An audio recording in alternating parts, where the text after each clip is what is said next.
our confirmed ambassadors in place at this critical time. And we are, in fact, meeting at one of the most urgent moments in the long history of friendship between our countries. As allies and partners, Poland and the United States have stood together through many, many challenges. Now, the very ideals that bind us, freedom, democracy, peace, security, are under threat in this region as never before, certainly not since the Second World War. The people of Poland know how important it is to defend freedom. So do Americans. And we will stand together, as we've been standing together, in support of Ukraine and against Russia's unprovoked, unwarranted, premeditated invasion. In NATO, at the European Union, the OSCE, where Zbigniew is the chair in office this year, Poland is doing vital work to respond to this crisis. It's hosted an increased NATO presence. It's supported the robust EU sanctions against Russia. And it has done a great deal to facilitate security assistance to Ukraine. As NATO allies, defense cooperation between Poland and the United States, I think it's safe to say, is closer than it's ever been. Since January 30th, the United States has more than doubled the number of our military personnel deployed in Poland to now more than 10,000, including a brigade of the 82nd Airborne Division. And we've significantly increased the amount and types of military equipment and capabilities that we positioned in Poland. As President Biden has said, we will defend every inch of NATO territory.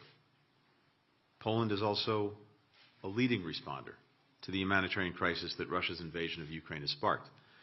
As Zbigniew just said, as of today, more than 700,000 people have been forced to flee the violence perpetrated by Russia by crossing the border from Ukraine to Poland, with more coming every single day. I'm going to have the opportunity to speak to some of the folks who've come over just recently from Ukraine. But I have to say, it's an incredibly powerful reflection of Poland's values, that vulnerable people know that here they will find refuge. To help support the needs of Ukrainians in Poland and other countries, the Biden administration just requested of Congress $2.75 billion in humanitarian assistance. That's both to meet the need of vulnerable people and communities inside Ukraine, as well as to support refugee services, including here in Poland.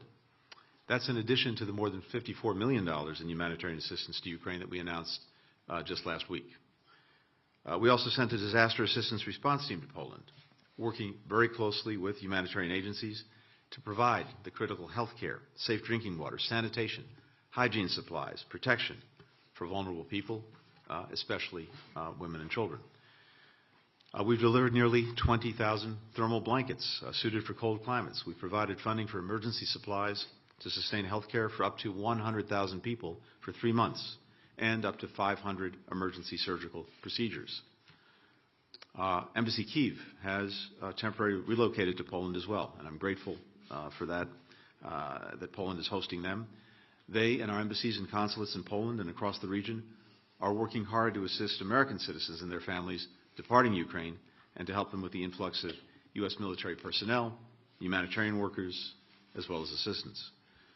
We established a U.S. Welcome Center close to the Ukrainian border. It's been operating 24/7 since hostility began.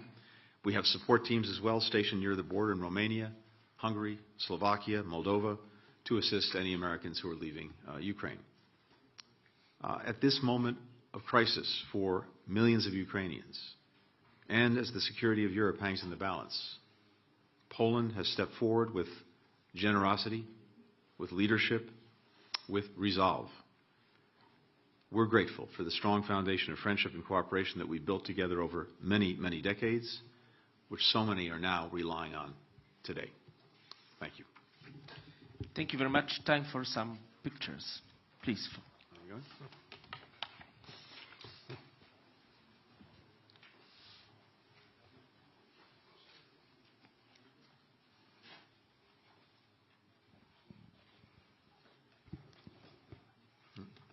Thank you.